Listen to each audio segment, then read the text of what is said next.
Before we get started, I need your help. It only takes around a few seconds to a few minutes, but it means so much to me. I have been uploading podcasts on YouTube for some time, and I really enjoy doing this, but my growth has been very slow, despite the fact that I work very hard to make these podcasts. I'm not asking you to subscribe directly, but please, if you do enjoy this podcast, do consider doing that, and do help me grow by sharing this with other people. Thanks. Now that we have that out of the way, today we will talk about the history of sexuality by Michel Foucault. We'll be analyzing the topics from volume 1. It is a 4-volume study of sexuality, and it's about the Western world by the French historian and philosopher Michel Foucault. He tries to analyze the emergence of sexuality as a conversational object and as a separate sphere of life. And he claims that the idea that everyone has a sexuality is actually a recent development in Western societies. Alright, so without further ado, let's just dive into it. In the first part, called We Other Victorians, a chapter title inspired by Stephen Marcus's book called The Other Victorians, Foucault talks about the repressive hypothesis. And this repressive hypothesis is a belief that was quite common among the late 20th century Westerners, and it states that having an open discussion of sex was socially repressed during the late 17th, 18th and 19th and early 20th centuries because of the rise of capitalism and the middle class society. Foucault argues that sexuality was never repressed, and he questions the modern Westerners as to why they believe such a hypothesis. In part 2, Foucault talks about how from the 17th century to the 1970s, there had been this control of the tongue and discussion about sex. During these periods, there was a guideline to follow. There was a good and bad way that showed us what we could and could not talk about and with whom we could talk about these things. Foucault says that this desire to talk about sex in the Western world is because of the Counter-Reformation, which was a period of Catholic resurgence that was initiated in response to the Protestant Reformation, also known as the Protestant Revolution. And in this period, the Roman Catholic Church had urged its followers to come along and confess these sinful desires, those sinful desires to want flesh, and that they should confess about their actions. Foucault claims that there is also evidence for the obsession with talking about sex. He talks about this book called My Secret Life, which was written secretly in the late 19th century. And it talked about the sex life of this Victorian gentleman very openly.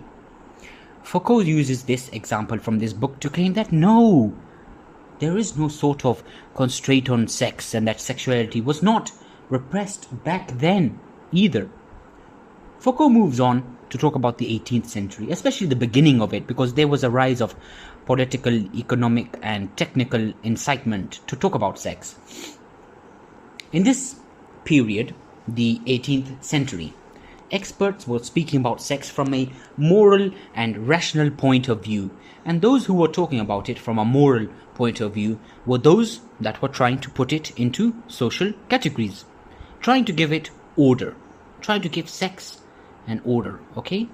However, in that century, governments became woke, or should I say, they became aware that they had to control populations, and not just subjects, concepts, and a bunch of people. They had to control populations.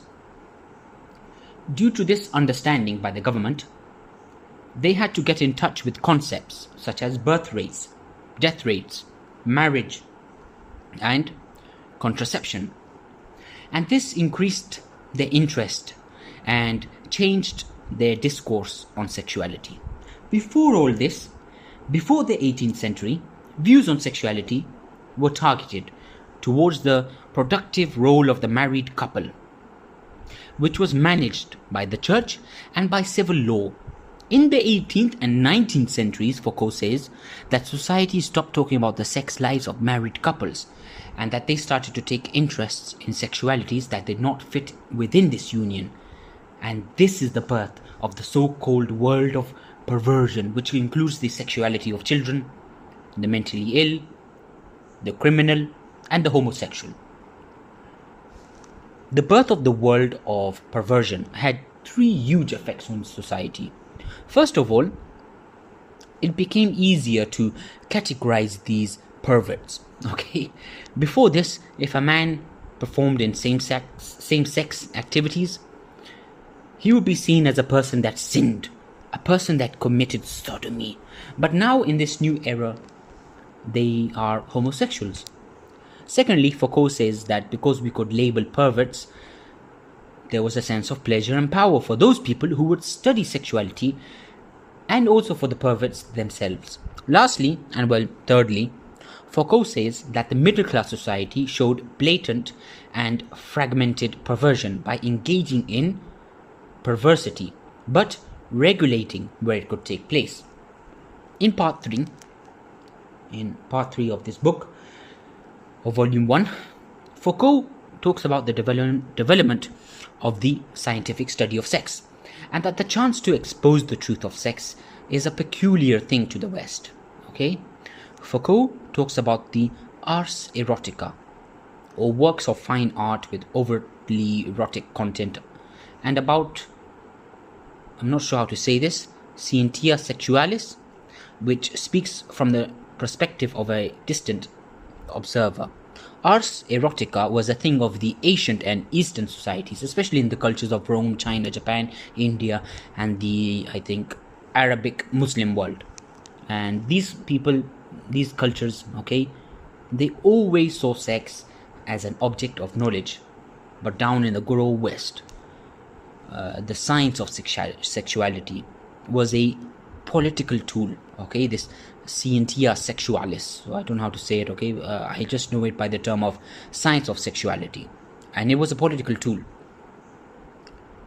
used for political purposes and disguised under the name of public hygiene to support state racism.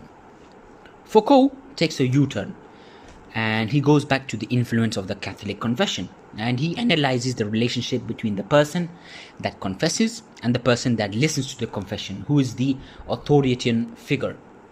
And he argues that as a Roman Catholic, and he argues that as Catholicism was concealed in much of Western and Northern Europe following the Reformation, the concept of confession survived, okay, and it became much more prominent and widespread.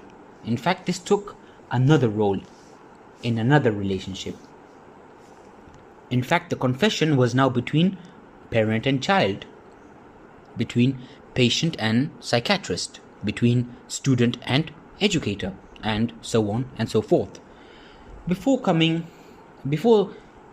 coming of the 19th century, the truth of sexuality was being explored both by confession and scientific inquiry. Foucault now moves on to examine how the confession of sexuality then comes to be constituted in scientific terms, arguing that scientists begin to trace the cause of all aspects of human psychology and society to sexual factors. In part 4, Foucault wants to analyze and make sense of the question of why Western society wishes to find the truth about sex. Foucault suggests that we need to develop and form analytics of power through which we could understand sex. He goes on to highlight that power controls sex because it can lay down these rules that others must follow, and he discusses how power demands obedience through domination, submission, and suppression. He says that this power disguises itself. It hides its true intentions by showing itself and appearing as something beneficial. One example of this is how the feudal absolute monarchies of historical Europe, a form of power that disguised their true intentions by claiming that they were necessary to maintain law. Okay?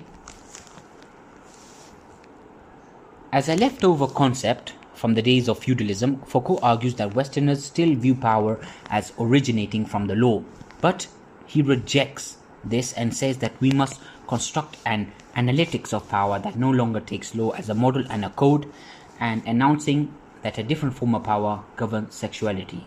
We must, Foucault states, at the same time conceive of sex without the law and power without the king. Foucault does not mean that power is domination or suppression of society by the government or state. What he means is that power should be seen and understood as the multiplicity of force relations immanent in the sphere in which they operate, and that in this way he makes the argument that power is everywhere because it comes from everywhere, emanating from all social relationships and being imposed throughout society bottom up rather than top down. In part 5, Foucault puts forward that the motivations for power over life and death have changed. Back in those feudal periods, the right to life was more or less a right to death, due to these sovereign powers that had the authority to decide when a person died. This had changed to a right to live, because sovereign states are now more concerned about the power of how people live. Power is now about these sovereign states that can foster life. First, the sovereign had the right of life and death over their people, and then this right of life was effectively a right of death. The power exercised by the sovereign was a matter of deciding whether or not someone should be killed. Sovereign power in general exercised itself as a form of deduction. It consisted of the power to take things such as life, taxes, property, privileges away from its subjects. Now, in this period, power no longer asserts itself as a deduction, but the primary interest of power is in life and how we can secure life, how we can extend it, and how we can improve it. Sure, there are still wars going on, but nowadays wars are about, and it might sound dark, but it's about making life better for an entire nation, according to Foucault. And this new power over life is called Biopower by Foucault.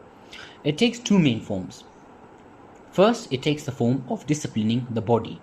Now, the human body is treated like a machine because it's expected to be productive and economically useful.